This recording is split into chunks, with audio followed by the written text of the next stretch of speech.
PGMI 6A. Di sini saya akan menyajikan video micro teaching bagi kelas 5, tema 2, subtema 1, pembelajaran yang ketiga mengenai udara bersih bagi kesehatan tubuh. Assalamualaikum warahmatullahi wabarakatuh. Halo anak-anakku, bagaimana kabar kalian hari ini? Baik, alhamdulillah semuanya dalam keadaan sehat ya. Ibu doakan semoga kalian semua dalam keadaan sehat selalu agar bisa belajar bersama-sama. Nah, sebelum pembelajaran hari ini kita mulai, ada baiknya kita berdoa dulu ya. Mari kita membaca doa sebelum belajar bersama-sama. Bismillahirrahmanirrahim. Raditu billahi robba wa bil islami dinan wa bi Muhammadin nabiyya wa rasulah. Rabbi zidni ilma warzuqni fahma. Amin. Nah, semoga pembelajaran hari ini kita semua diberikan kelancaran dan juga kalian diberi kemudahan dalam memahami materi yang Ibu sampaikan. Nah, tapi sebelum itu anak-anak, karena hari ini kita belajar melalui sistem daring, kita absennya lewat WhatsApp group ya. Nanti silakan kalian membuat daftar nama dan juga absen masing-masing. Jika kesulitan bisa minta bantuan ayah dan ibu ya. Bisa dipahami? Nah, ada yang tahu tidak hari ini kita mau belajar apa? Ya, kalau di minggu lalu kita belajar tentang sistem pernafasan pada manusia, hari ini kita akan belajar tentang udara bersih bagi kesehatan tubuh. Tepatnya di tema 2, subtema yang pertama, pembelajaran ketiga. Nah, setelah pembelajaran hari ini nanti, Ibu harapkan kalian semua dapat mengidentifikasikan informasi terkait dengan 5W plus 1H dalam sebuah teks. Kemudian, Ibu harapkan nanti kalian juga dapat memahami makna dari tanggung jawab dan juga macam-macam kegiatan ekonomi masyarakat di Indonesia. Nah, seperti yang sudah Ibu sampaikan pada pertemuan sebelumnya, nah, semua makhluk hidup yang ada di bumi memerlukan udara untuk bernapas. Udara yang untuk kita bernapas itu sering kita sebut dengan oksigen. Jadi anak-anak, oksigen itu sendiri merupakan hasil dari proses fotosintesis pada tumbuhan yang ada di sekitar kita. Nah, berkaitan dengan itu, silakan kalian buka di buku paket halaman 23. Di situ ada teks tentang Hari Menanam Pohon Nasional. Sekarang Ibu bacakan, silakan kalian simak baik-baik ya. Hari Menanam Pohon. Indonesia dikatakan sebagai paru-paru dunia. Sebutan itu disematkan karena di Indonesia terdapat hutan yang sangat luas. Daun-daun di hutan mengeluarkan oksigen yang berlimpah. Oksigen merupakan unsur penting bagi kehidupan kita. Namun, hutan kita semakin berkurang akibat kebakaran atau penebangan pohon di hutan secara liar. Tanggal 28 November diperingati sebagai Hari Menanam Pohon. Presiden Joko Widodo melakukan penanaman pohon di Taman Hutan Rakyat Sultan Adam, Kalimantan Selatan. Ia menanam 10.000 pohon. Pohon yang ditanam pun bermacam-macam, termasuk pohon-pohon yang buahnya dapat dimakan. Nah, anak-anak di bawah teks Hari Menanam Pohon, di situ ada peta pikiran. Di sini ada 6 pertanyaan mengenai 5W plus 1H yang sudah Ibu jelaskan sebelumnya ya. Di sini ada kapan, di mana, dan pohon apa yang ditanam. Coba kita bahas bersama-sama sambil kalian tulis di LKPD-nya ya. Yang pertama ada pertanyaan kapan. Kapan Hari Menanam Pohon Nasional itu diperingati? Nah, jadi Hari Menanam Pohon itu diperingati setiap tanggal 28 November. Kemudian yang kedua, di mana kegiatan itu dilakukan? Ada yang bisa menjawab? Ya, betul sekali. Kegiatan menanam pohon dilakukan di Taman Hutan Rakyat Sultan Adam, Kalimantan Selatan. Kemudian yang ketiga, pohon apa saja yang ditanam?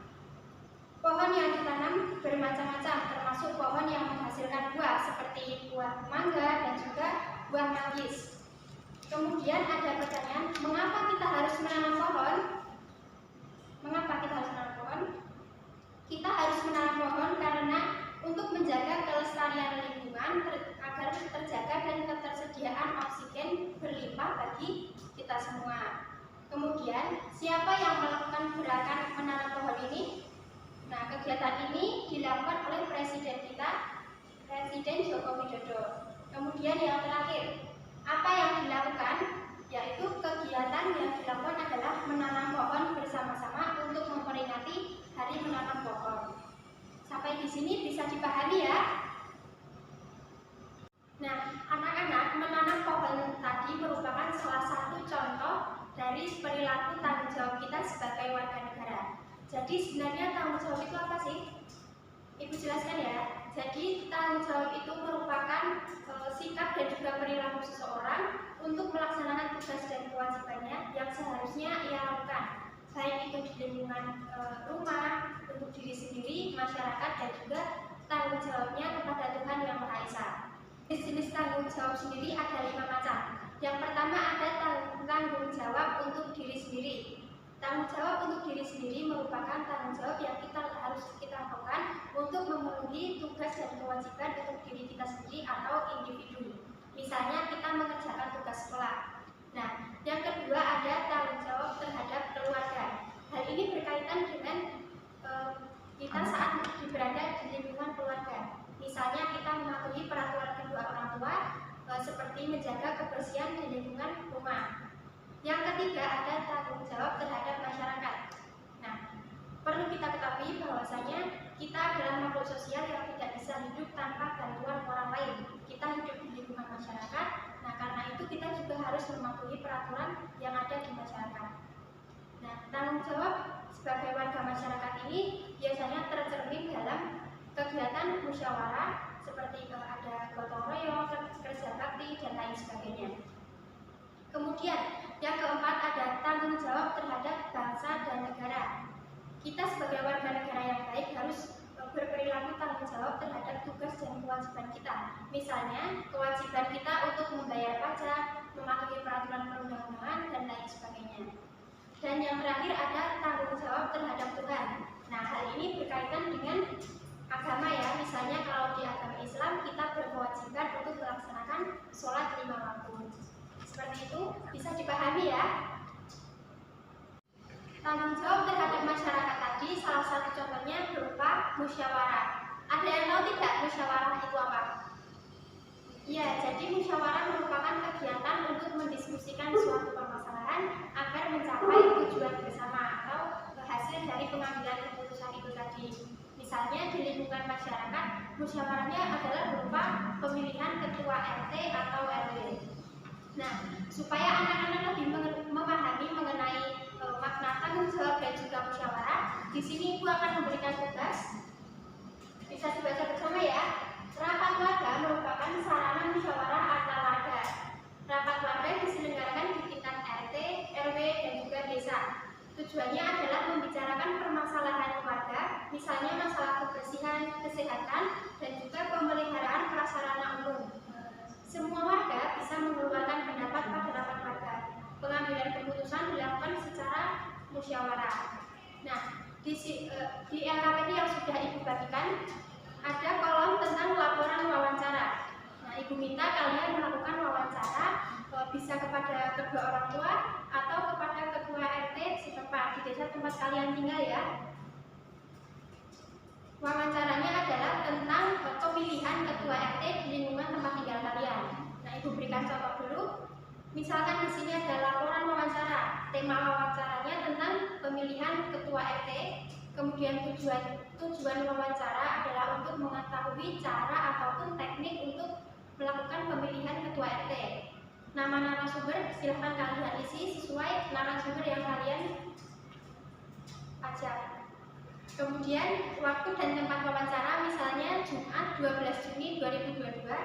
Dan yang terakhir ada ringkasan atau isi wawancara. Misalnya di tempat kalian ada 3 kandidat untuk pemilihan ketua RT, bisa kalian tulis nama dan juga hasil votingnya. Misalkan Bapak Udin mendapatkan 25 suara, kemudian Bapak Ahmad mendapatkan 50 suara, dan lain sebagainya.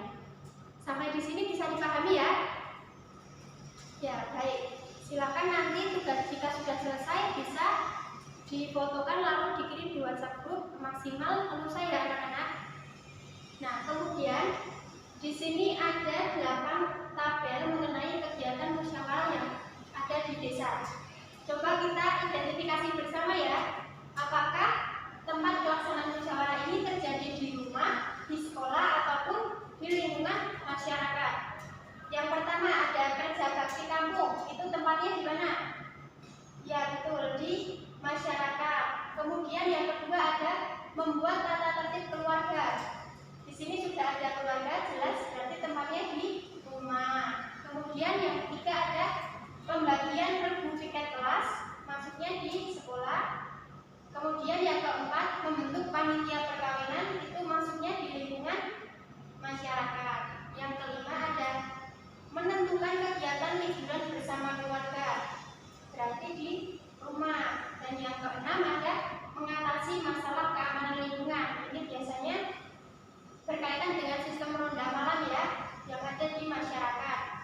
Kemudian ada yang ketujuh memberi kenang-kenangan kepada guru di sekolah. Dan yang terakhir memberikan sumbangan ke panti asuhan masuk ke dalam lingkungan masyarakat. Sampai di sini anak-anak sudah paham ya mengenai makna tanggung jawab dan musyawarah. Nah, kita lanjutkan. Nah, anak-anak di lingkungan masyarakat kalian pasti ada banyak sekali profesi yang bisa kalian temukan. Contohnya apa? Profesi yang ada di lingkungan kalian. Ya, paling banyak ada di lingkup pertanian ya, karena Indonesia merupakan salah satu negara yang dijuluki dengan negara agraris karena masyarakatnya banyak berprofesi sebagai petani atau pekebun. Nah, selain itu, selain pertanian juga banyak sekali sektor-sektor atau kegiatan ekonomi, misalnya ada perikanan, peternakan, kerajinan, dan industri. Nah, semua profesi itu tadi memanfaatkan sumber daya alam. Sumber daya alam bermanfaat bagi manusia untuk memenuhi kebutuhan hidup manusia. Sumber daya digunakan dalam kegiatan ekonomi. Kegiatan ekonomi adalah usaha memenuhi kebutuhan manusia. Yang pertama di sini ada kegiatan pertanian. Nah, pertanian sendiri biasanya ada di dataran, ya betul, dataran tinggi atau pegunungan. Biasanya pertanian itu banyak menanam pohon-pohon yang bisa dijual ya, misalnya ada tembakau, cabai, dan juga alpukat. Yang kedua ada perikanan, tentu saja dilakukan di daerah pantai ya, dilakukan oleh apa? Nelayan. Kemudian yang ketiga peternakan. Peternakan ini ada beberapa skala. Yang pertama ada skala kecil, misalnya peternakan domba dan juga kelinci. Kemudian ada skala besar, misalnya sapi, kerbau, dan lain sebagainya. Nah, yang keempat ada sektor ekonomi kerajinan. Nah, ini berkaitan dengan penanaman pohon yang sudah kita bahas tadi ya. Jadi nanti kayu dari pohon itu jika sudah berumur atau sudah waktunya untuk ditebang, bisa kita tebang, kemudian kayunya dijadikan bahan untuk kerajinan. Misalnya ada patung, meja, kursi, dan lain sebagainya. Kerajinan ini sendiri juga masuk di sektor kehutanan ya, karena biasanya pohon-pohon yang besar itu hidup dan tumbuh di hutan. Yang kelima ada industri. Industri misalnya ada industri mobil, sepeda motor, juga industri pakaian dan juga tekstil. Yang keenam yaitu perdagangan. Hal ini berkaitan dengan pemenuhan kebutuhan masyarakat ya. Biasanya pedagang itu menjajakan dagangannya berupa sembako dan lain sebagainya. Perdagangan ini juga berkaitan dengan ekspor dan impor ya anak-anak. Kemudian yang terakhir ada pertambangan. Nah, sudah kita ketahui bersama ya bahwa Indonesia merupakan salah satu negara dengan hasil bumi terbanyak di dunia. Misalnya ada pertambangan emas, kemudian ada biji besi dan lain sebagainya. Nah, kemudian supaya kalian lebih paham lagi, di lembar kerja yang sudah Ibu bagikan di WhatsApp pada halaman 2, di sini ada beberapa gambar. Yang pertama ada gambar seorang pekerja dengan mobil yang sedang dirakit. Itu termasuk dari kegiatan ekonomi industri mobil atau perindustrian. Kemudian yang kedua ada petani yang sedang membajak sawah, termasuk dalam sektor pertanian. Ini nanti sambil kalian tulis ya anak-anak, nanti setelah selesai menulis bisa difotokan. Yang ketiga ada seorang ibu yang sedang memberikan rumput kepada sapi. Itu masuk dalam sektor pertanian. Mohon maaf, maksud Ibu peternakan. Yang keempat yaitu nelayan yang sedang menjemur ikan masuk dalam sektor perikanan.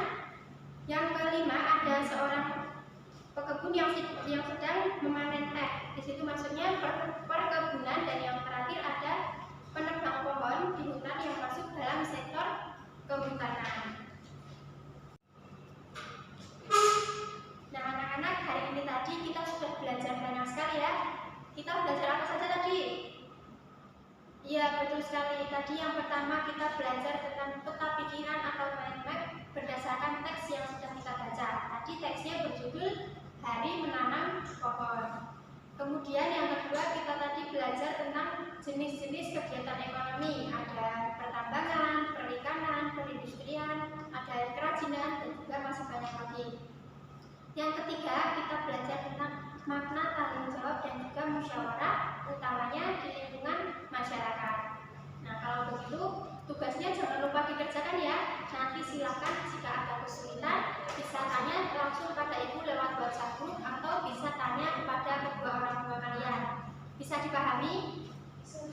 Bisa ya? Baik, terima kasih sudah memperhatikan sejak awal sampai akhir. Dan untuk pembelajaran di minggu selanjutnya silakan kalian baca dulu teks tentang sumber daya alam di buku halaman 57.